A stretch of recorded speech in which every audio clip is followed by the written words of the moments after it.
All right, so this is an episode of What's the Law on This that is being organized by everythinglocal.com.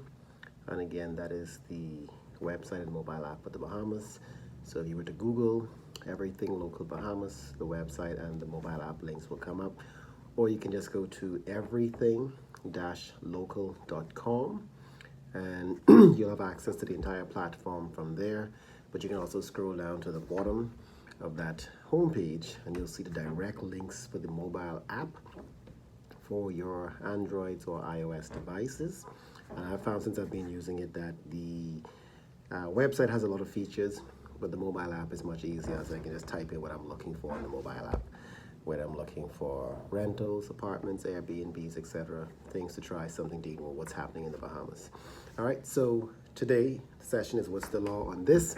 And I will begin by reminding all of you, because it's being recorded for the developers and partners at Everything Local, that I will have to pause a few times throughout the session so that they can cut, edit, and then upload it to the mobile apps and the website platforms, their social media, etc.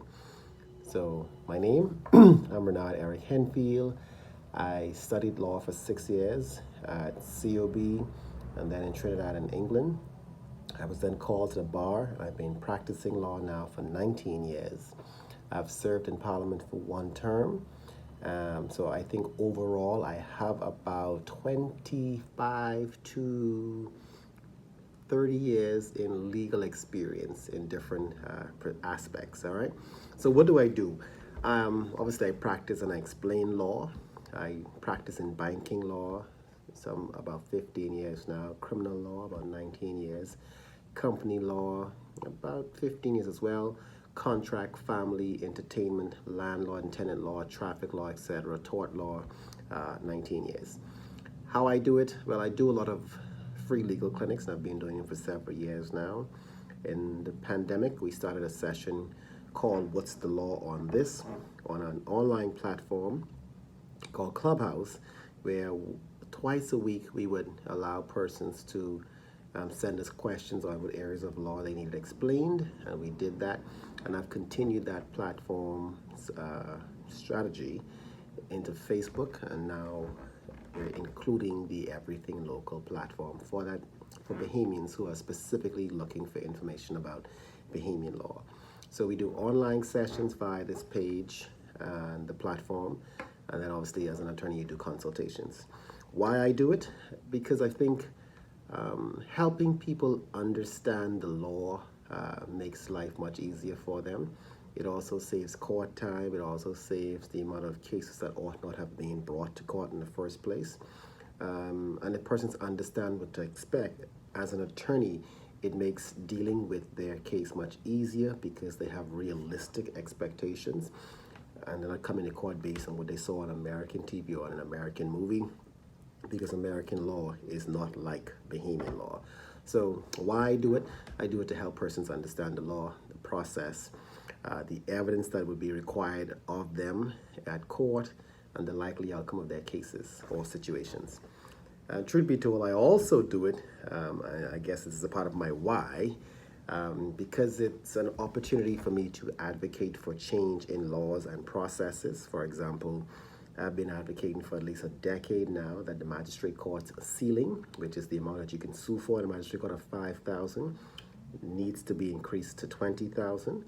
So if you factor in somebody hits your car and they've cost you $8,000 in damages, when you go to magistrate court, you automatically lose out on $3,000 because they're telling us, well, I'm sorry, but this court can only allow claims up to $5,000.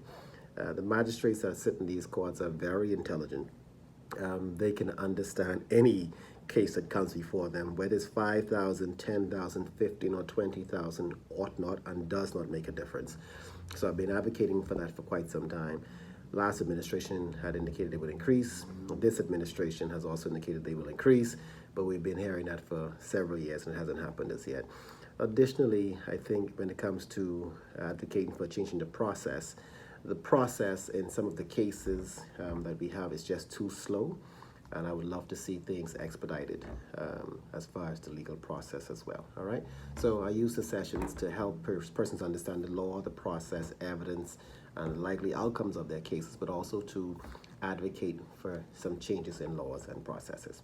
All right. So again, this session is brought to you by everythinglocal.com. I will give you the topics I'll discuss today, and then we'll take the pause so the guys can upload that intro.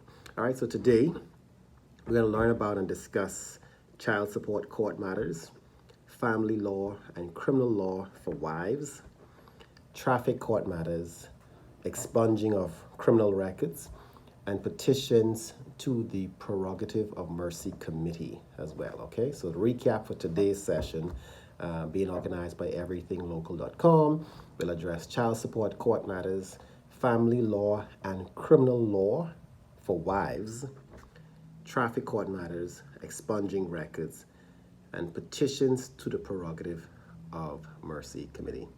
And we're going to jump right back in with this session of What's the Law on This.